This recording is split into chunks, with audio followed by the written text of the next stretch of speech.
Quédate, pero te advierto, una vez que cruzas el umbral de la casa de los cuadros, dejas de ser un invitado para convertirte en material de construcción. La ciudad de Lanús servía a 40 grados. El sol era un ojo blanco que nos quemaba la nuca. Pablo y yo buscábamos refugio en el cine de terror, pero el verdadero horror vivía al lado. Adela. Pálida como la cera de un velorio, con ese brazo que terminaba abruptamente en un muñón suave, rosado, que parecía latir con una voluntad propia. Ella decía que su brazo le avisaba cuando la casa de la esquina tenía hambre. Y ese verano, la casa estaba famélica. La llamábamos la casa de los cuadros. Una mole que rechazaba la luz. Pablo rompió el candado y el metal soltó un alarido de agonía. Al entrar, el calor desapareció.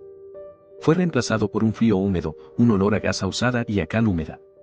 Las paredes no eran lisas, tenían una textura porosa, como piel de gallina petrificada.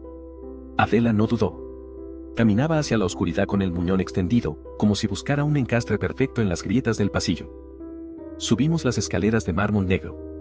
El diseño era una ofensa a la lógica, escalones que se encogían, pasillos que terminaban en ángulos imposibles. Vimos habitaciones donde el polvo formaba figuras de niños arrodillados. Pablo empezó a llorar, un llanto seco, porque sentía que la casa nos estaba digiriendo.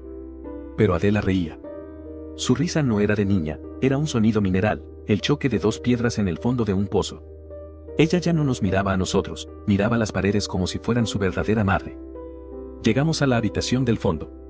No tenía ventanas, solo una puerta pequeña que parecía un tajo en la realidad. Adela se detuvo y nos mostró su muñón. Estaba sangrando, pero la sangre era blanca, como yeso líquido. Me están llamando para terminar la pared, dijo. Entró en el cuarto oscuro y la puerta se cerró con una fuerza que nos lanzó al suelo. No hubo gritos. Solo el sonido de algo siendo masticado por el hormigón. Algo que crujía con una satisfacción obscena. Pablo intentó abrir la puerta, pero ya no había puerta. Donde antes había madera, ahora había piel. Una pared de tejido vivo, tibia al tacto, con pequeñas uñas creciendo entre los ladrillos. Pudimos ver, bajo la superficie de la cal, la silueta del rostro de Adela intentando salir, sus ojos convertidos en nudos de madera, su boca abierta en un grito mudo que ahora era parte del diseño de la habitación. La casa no la había matado, la había asimilado. Adela era ahora el cimiento, el nervio y el aliento de la propiedad.